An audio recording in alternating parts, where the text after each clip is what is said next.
ლელოძლიერი საქართველოს ლიდერმა გრიგოლ გეგელიამ განაცხადა, რომ ქართული ოცნების პოლიტიკის გამო ქუთაისის აეროპორტს ფაქტობრივად დახურვა ემუქრება. პოლიტიკოსის განცხადებით, ვიზა ლიბერალიზაციის შესაძლო გაუქმება საბედისწერო დარტყმა იქნება ქუთაისის აეროპორტზე. საკითხზე გრიგოლ გეგელიამ დღეს საგანგებო ბრიფინგზე ისაუბრა. დღეს საქართველოს მართავს ხელისუფლება, რომელიც ხელაღებით იბრძვის საკუთარი ხალხის და მისი ეკონომიკური ინტერესების წინააღმდეგ.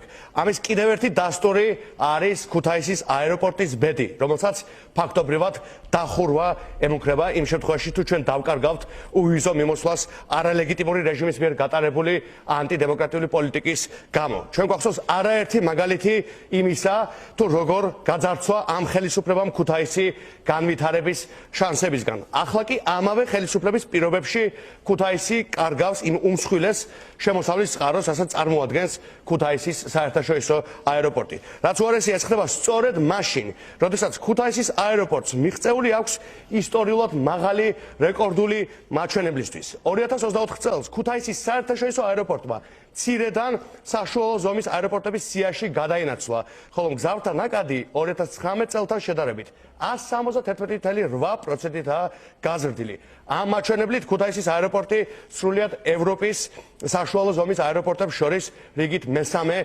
ადგილზეა. ნაცვლად იმისა, რომ ხელისუფლებას ზრუნავდეს ამ აეროპორტის შემდგომ განვითარებაზე, მის ირგვლივ ლოჯისტიკური ჰაბის მოწყობაზე, რაზეც ლელო ძლიერი საქართველო 5 წელია საუბრობს და რაც შექმნიდა ათასობით ახალ სამუშაო ადგილს ქუთაისში. დღეს ამ თვითმარქვია რეჟიმის პოლიტიკის გამო ნაცვლად განვითარებისა ქუთაისმა შესაძლოა დაკარგოს ეს ეკონომიკური ბერკეტი, რადგანაც ვიზა ლიბერალიზაციის შესაძლო გაუქმება იქნება საბედისწერო დარტყმა ქუთაისის აეროპორტზე.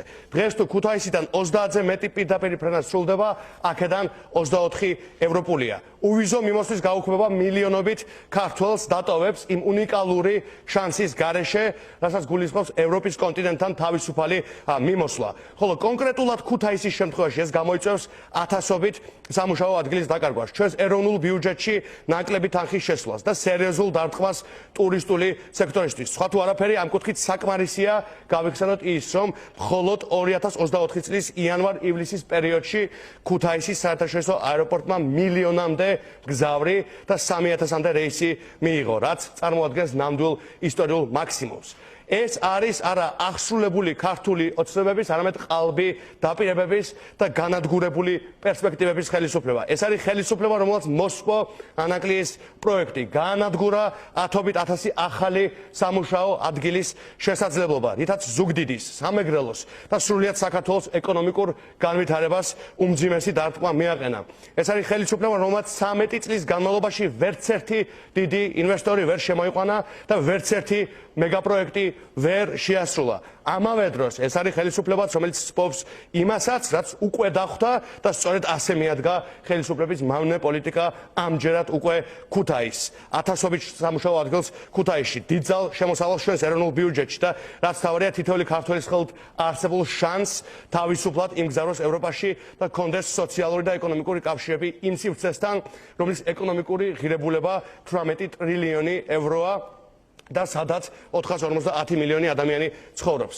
სწორედ ამიტომ პროტესტით, ბრძოლით და საერთაშორისო ზეწოლით ყველა პატრიოტმა ქართველმა ყველაფერი უნდა იღონოს იმისთვის, რომ დასრულდეს ანტიქართული მმართველობა და ქუთაისში, ზუგდიდში, თელავში და საბოლოოდ ახალი საპარლამენტო არჩევნების გზით სრულიად საქართველოში ეროვნულ ხელისუფლებაში გვყავდეს პროქართული ადამიანის და განვითარების მხარეს ყოფი ხელისუფლება. ქუთაისში ყოფილი პარლამენტის შენობის მიმდებარედ პარკის მოწყობა იგეგმება. მუნიციპალური განვითარების ფონდი საპროექტო სახარჯთაღრიცხვა დოკუმენტაციის მომზადებისთვის ბაზრის კვლევას აცხადებს. საპროექტო არეალი მოიცავს წყალტუბო ქუთაისის დამაკავშირებელ გზას და ყოფილი პარლამენტის შენობას შორის ტერიტორიას. სავარაუდო ფართით 70 ჰექტარი აღნიშნულია ტექნიკურ დავალებაში. ახალი პარკის ტერიტორიაზე უნდა განთავსდეს სხვადასხვა დანიშნულების შენობა-ნაგებობები, გამწვანება, განათება, უსაფრთხოების სისტემა სისტემები და ასე შემდეგ. კერძო დოკუმენტის მიხედვით ადგილზე იგეგმება შემდეგი ინფრასტრუქტურის მოწყობა: საბავშვო სათამაშო სივრცეები, სპორტული ზონები, რეკრეაციული ზონები, საველოსიპედო და საფეხმავლო ბილიკების ქსელი, ახალი სხვადასხვა დანიშნულებების შენობა-ნაგებობები, არქიტექტურული ობიექტები, მაგალითად პავილიონები, საინფორმაციო ცენტრი, მომსახურების ინფრასტრუქტურა, პერგოლები და სხვა. კულტურული და საგანმანათლებლო სივრცეები, ღია სცენა, პავილიონი, ღონისძიებების მოედანი და სხვა. ლანდშაფტური და წყლის ობიექტები, მაგალითად წყლის სარკე, დეკორატიული ტბა, შადრევნები, ავტოპარკინგი, ჭადრაკის მაგიდები, სასმელი წყლის შადრევნები, ფურნიტურა. გასაწევი მომსახურება შედგება 4 ძირითადი ეტაპისაგან, რომლებიც ეტაპობრივად ჩაბარდება დამკვეთს. მომსახურების მიწოდების პირველი 3 ეტაპის საერთო ვადა შეადგენს 8 თვეს, რაც აიცვლება ხელშეკრულების ხელმოწერიდან, აღნიშნულია დოკუმენტში. კვლავ რთული ვითარებაა ხარაგაულის სოფლებში, სადაც უკვე 1 თვეა მეწყრული პროცესი ვითარდება. სოფლებიდან ხემაღალი და ღვერკი პერიოდულად ფოტო-ვიდეო მასალას აქვეყნებს ადგილობრივი მარადი გელაშვილი. უკვე 3 ლოკაციაზე ჩადის მდინარის ხეობაში მიწის მასა. ქვებთან და ხეებთან ერთად. მთლიანი ტერიტორია 4-5 მეტრით არის დაწეული პირველი ნაპრალიდან. როგორც სპეციალისტები ამბობენ, საქართველოში მსგავსი არასდროს მომხდარა. იგულისხმება ამხელა მიწის მასის ერთიანად დაძვრა და დაცურება. აქ ახლა მინიმუმ ჯარი უნდა იყოს ჩართული ხალხის ევაკუაციაში. წერს მარადი გელაშვილი სოციალურ ქსელში და ფოტო-ვიდეო მასალას აქვეყნებს. ხარაგაულის მუნიციპალიტეტის 2 სოფელში, ხემაღალსა და ღვერკში 1 თვის წინ დაძრული მეწყერი დღითი დღე ძლიერდება. ამ დროისათვის მეწყრულ ზონაში 50 ოჯახი გეოლოგიური მონიტორინგის ქვეშ იმყოფება. 30-მა ოჯახმა კი საცხოვრებელი სახლი დატოვა. ადგილობრივები ამბობენ, რომ დამეწყრილ ადგილებში მზარები ყოველდღე მატულობს, მიწა იშლება და მას ამ მდინარე ყარნებასკენ იწევს. შესაძლოა მეწყერმა მდინარე ყარნება დააგუბოს და სანაპირო ზოლში მცხოვრები სოფელ ლაშის მოსახლეობა დააზარალოს. მეწყერის ჩამოწოლის შემთხვევაში საფრთხე ემუქრება რკინიგზასაც. მეწყერისაგან დაზარალებული მოქალაქეები ეკომიგრანტების სააგენტოდან სახლის შესაძენით ახის დროულად გამოყოფას მოითხოვენ, თუმცა ამბობენ, რომ ამ მიზნით განსაზღვრული 30,000 ლარი მცირეა და ამ თანხით ახალი სახლის შეძენას ვერ შეძლებენ. აი ამ თამდე იმ თვის ძირში მთავრდება ეს ნაპრალი. ეს ჩადის და აი დაახლოებით იმ ადგილას მდინარისკენ მიდის, ცოტა აქ მდინარემდე დარჩენილი. მეორე მხარე ეს მოკლეზე სოფელ ხემაღალზე ჩადის პირდაპირ რკინიგზისკენ. მოქცეულია შუაში 2 სოფელი, აქეთ ხემაღალის რაღაც ნაწილი. ამ ფერდობს, შუაში რო ფერდობია დაბლა სოფელი ღვერკის თითქმის 80%. ეს ყველაფერი მიდის დაბლა მდინარისკენ. იქით უკვე იყრება მდინარეში ქვები. სადან გადავიღე ვიდეო. ჩანაცვლებით მკურნალობაზე პაციენტების რეგისტრაცია დაიწყო. კერძო სერვისებიდან სახელმწიფო პროგრამაში გადასვლა უკვე შესაძლებელია. ცვლილებები იმ პაციენტებს ეხება, რომლებიც მანამდე სერვის კერძო სუბიექტებისგან იღებდნენ. ბენეფიციარებს რეგისტრაციის გავლა 11 აგვისტოს ჩათვლით შეუძლიათ ფსიქიკური ჯანმრთელობისა და ნარკომანიის პრევენციის ცენტრში ან მის ტერიტორიულ განყოფილებაში. პროცესი ორშაბათიდან შაბათის ჩათვლით 15-დან 18 საათამდეა შესაძლებელი. რეგისტრაციის გავლა ხდება ონლაინაც. ჯანდაცვის მინისტრი აფრთხილებს პაციენტებს, რომ განაცხადების დაგვიანებით წარმოქმნის შემთხვევაში იძულებული გახდებიან თავიდან ინდივიდუალურად მოახდინონ პაციენტის შეფასება და მკურნალობის კურსის დაგეგმვაც. ეს კი მდგომარეობას გართულებს. ამიტომ ის მოუწოდებს თითოეულ ბენეფიციარს დაგეგმილ ვადაში დარეგისტრირდნენ. ჩანაცვლებითი მკურნალობის სახელმწიფო პროგრამაში გადმოსვლისთვის პაციენტი მიმდინარე წლის 1 აგვისტომდე ჩართული უნდა იყოს ჩანაცვლებითი მკურნალობის შესაბამის პროგრამაში. რეგისტრაციის დასრულების შემდეგ პაციენტი SMS შეტყობინებას მიიღებს, სადაც მითითებული იქნება როდის და სად უნდა გამოცხადდეს წამლის მისაღებად. დამატებითი ინფორმაციისათვის მოქმედებს ცხელი ხაზი 032 2 30 10 53. დღეიდან იწყება ბენეფიციარების რეგისტრაცია ჩაანაცვლების პროგრამასთან დაკავშირებით. ჩვენ გვახსოვს, რომ რამდენიმე თვის წინ აღნიშნული პროგრამასთან დაკავშირებით კანონში შევიდა ცვლილებები, რომლის საფუძველზეც ის კერძო სუბიექტები, რომლებიც ახორციელებდნენ მსგავსი სერვისების მიწოდებას ბენეფიციარებისთვის, მათ აეკრძალათ ამ სერვისის გაწევა. აღნიშნული მნიშვნელოვანია იმდენად, რამდენადაც სახელმწიფო აიღებს სრულ პასუხისმგებლობას ამ პროგრამის ეფექტურად განხორციელებასთან დაკავშირებით. ასევე მნიშვნელოვანია, რომ აღკვეთილი იყოს თითეული ის ფაქტი, როდესაც ხდებოდა გარკვეული ბენეფიციარისთვის არასაჭირო ოდენობით გარკვეული ნივთიერებების მიწოდება და შემდგომ ხდებოდა ხოლმე ამ ნივთიერების არაკანონიანი ნივთიერების გავრცელება. ძალიან დიდ საშიშროებაზე საუბრობს ნარკოლოგი ზურაბ სიხარულიძე და მოსახლეობას აფრთხილებს. მისი თქმით, ბაზარზე გამოჩნდა ძალიან მძიმე ნარკოტიკული საშუალება. ნარკოლოგი საფრთხეებზე საუბრობს და ამბობს, რომ ზედოზირება ძალიან მალე შეიძლება დადგეს. ნარკოლოგი ჩანაცვლებითი თერაპიის მონაწილე პირებსაც აფრთხილებს და მოუწოდებს მათ არ გადავიდნენ ქუჩის ნარკოტიკზე, რაც ძალიან დიდ საშიშროებას წარმოადგენს. სპეციალისტი ყველა მომხმარებელს მოუწოდებს გააგრძელონ სახელმწიფო ჩანაცვლებით თერაპიაში მონაწილეობა. ბოლო დროს უკვე ერთი დაახლოებით 2 კვირა გამოჩნდა ძალიან მძიმე, ასე ვთქვათ, ნარკოტიკი, რომელსაც მოიხმარენ, ეს არის ფენტანილის პატჩები, რომელიც არ ვიცი საიდან შემოდის, მაგრამ ფაქტია, რომ ძალიან გავრცელდა ახლა ამ ბოლო დროს და ძალიან დიდ საშიშროებას წარმოადგენს, ამიტომ ძალიან მინდა გაგაფრთხილოთ ყველა. ჯერ პირველ რიგში პატჩზე არის გარკვეული დიდი რაოდენობა, ასე ვთქვათ, ფენტანილის დატანილი, მისი მოხარშვით და ასე ვთქვათ, გაკეთებით ინტრავენურად შესაძლებელია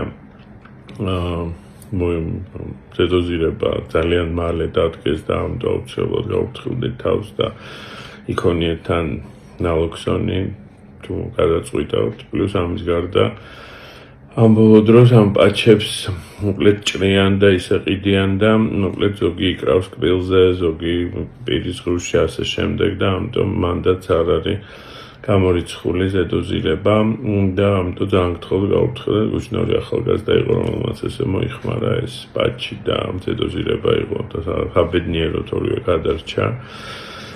ამიტომ ეს არის ძალიან დიდი საშიშროება ეხლა და ამიტომ ძალიან გთხოვთ. გარდა ამისა, ეხლა მეორე ძალიან ასე ვთქვათ გაფრთხილება ადამიანების, რომელიც აქამდე იყვნენ ჩანაცვლებით, კერძო ჩანაცვლებით თერაპიის პროგრამებში სუბუქსონში და იმის გამო რომ არ აპირებენ სახელმწიფო პროგრამაში გადასვლას.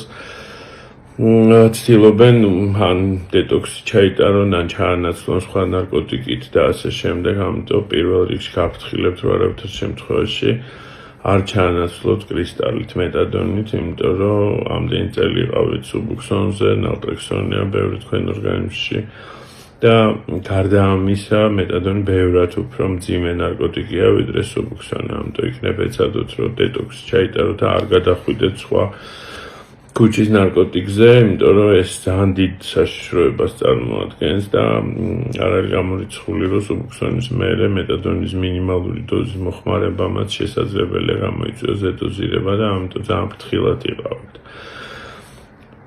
რა თქმა უნდა, ყველას ურჩევ, რომ გააგრძელოს ჩანაცვლებით თერაპია სახელმწიფო პროგრამაში და მაგაში ხა ჩვენ უძლურები ვართ, რა თქმა უნდა და ვერაფერს ვერ გავაკეთებთ. არა, ვინც არ გააგრძელებს, ეცადეთ, რომ ან დეტოქსზე გადახვიდეთ და არ გადახვიდეთ ქუჩის ნარკოტიკზე, იმიტომ რომ ამდენი წელია იყავით სტაბილურად, დაუშვათ რაღაცეები, ახლა აირებთ ცხოვრებას და მოკლედ, გახდებით ქუჩის ნარკოტიკის მსხვერპლი, იმიტომ რომ ახლა ამ ბოლო დროს ძალიან დაბინძურებული ნარკოტიკია. ძალიან ბევრი ფენტანილი უკვე გამოჩნდა და აი გუშინდელი შემთხვევა არის ერთ-ერთი მაგალითი ამისი და ამიტომ გთხოვთ და იცით რა უნდა გააკეთოთ ზედოზირების დროს, ხო? პირველ რიგში აუცილებლად თუ ხართ მომხმარებელი ოპიატის, თან გქონდეთ ნალოქსონი აუცილებლად ყოველთვის. და ვინც მის გარშემო ან ერთად ახართ ან რაღაცა, აუცილებლად მიმართეთ 112-ს დარეგეთ, რომ გადაგიყვანონ კლინიკაში, იმიტომ რომ ფენტანილს ახასიათებს სწრაფი ზედოზირება, ასე ვთქვათ და ძალიან ძლიერია სუბუქსონის მერე, მით უმეტეს ფენტანილის მოხმარება, არის სრული კატასტროფა. ამიტომ მოკლედ ეს არის ჩემი, ასე ვთქვათ, გაფრთხილება ყველა იმ ადამიანისთვის, ვინც დღეს გარკვეულ იმას შვება, რა ქვია, ცდილობს მოკლედ არ გადავიდეს პროგრამაში, ან გააგრძელოს ნარკოტიკის მოხმარება, ან დეტოქსზე გადავიდეს და ასე შემდეგ. ანუ სუბუქსონის მეტადონის კრისტალი არ არის დეტოქსი რა. ბევრად უარეს დღეს ჩავარდები და ბევრად უფრო მეტი პრობლემა შეგექმნებათ.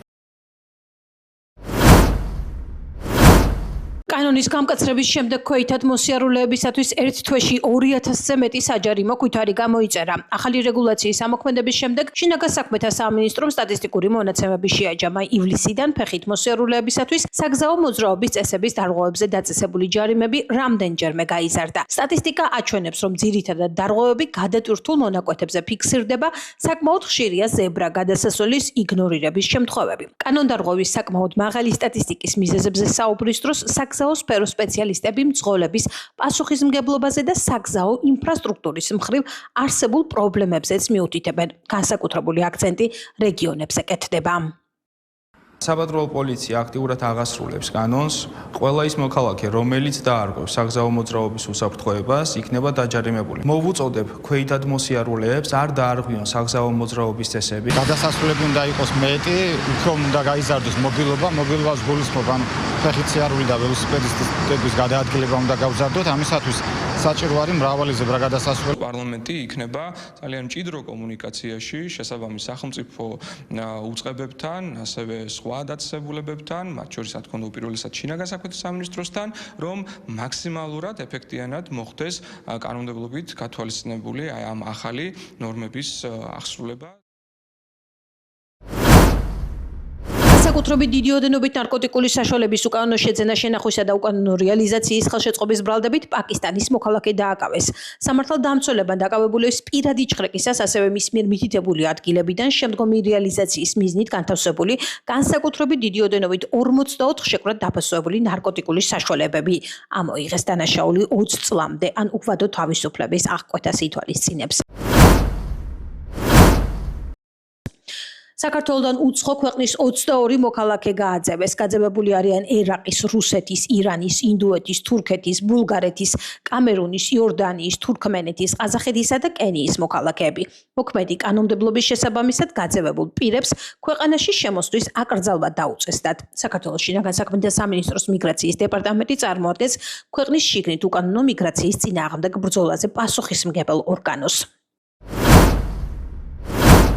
ტყვისში გალაქტიონ და ტიციან ტაბიძეების სახლ-მუზეუმების რეაბილიტაცია იწყება. რეაბილიტაციის პროცესში, რომელიც 2025-2027 წლებს მოიცავს, დაგეგმილია კულტურული მემკვიდრეობის ძეგლების, გალაქტიონ და ტიციან ტაბიძეების მემორიალური სახლებისა და დამხმარე ნაგებობების რეაბილიტაცია. ტიციან ტაბიძის ავარიული საექსპოზიციო დარბაზის დემონტაჟი და მის ადგილას ახალი, თანამედროვე სტანდარტების შესაბამისი ფუნქციური საექსპოზიციო დარბაზის მშენებლობა.